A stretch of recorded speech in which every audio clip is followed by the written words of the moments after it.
Мэдээ үргэлжилж байна. Ленин клубын хажууд байрлах 749 м2 газрын маргаан үргэлжилж нийслэлийн удирдлагуудын зүгээс барилгын суурийг албатан буулгах шийдвэр гаргасан. За гэвч тус газрыг эзэмшиж байгаа Оргил МГЛ компани зүгээс хувийн өмчөд халтсан гэж үзэж байгаа бол нийслэлийн зүгээс захиргааны шийдвэр гаргасан учраас хууль ёсны дагуу үйл ажиллагаагаа явуулж байгаа хэмээн тайлбар өгчээ.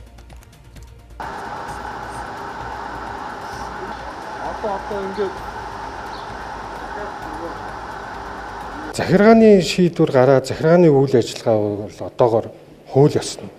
Энийг төтгөлцүүлсэн гэдэг юм уу, хууль бус гэж үзсэн ямар нэгэн эрх үхий байгууллагын шийдвэр байхгүй. Манайх зөвшөөрөлтөй бүх зөвшөөрлүүдийн та нар гаргах бах.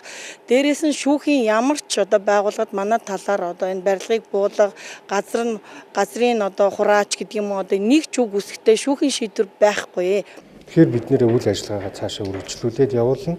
За эндээс харин хохирол учирлаа гэдэг юм уу бусад нөхцөл байдал байх юм бол захиргааны ерөнхий хууль заасны дагуу бид нэр эргэн хуулийн этгээдтэйгээ хэлцээр хийгээд энэ асуудлаа шийдчихнэ. Тэгээд албатан шүүхийн шийдвэрийн 3 шатны шүүхийн шийдвэр гарсан. Тэгээд албатан ажиллагаа явуулж гин гэж захирамжин дээр нь хүртэл албатан ажиллагаа биелүүлэхээр гэсэн тийм үг утгатай ингээд ийм.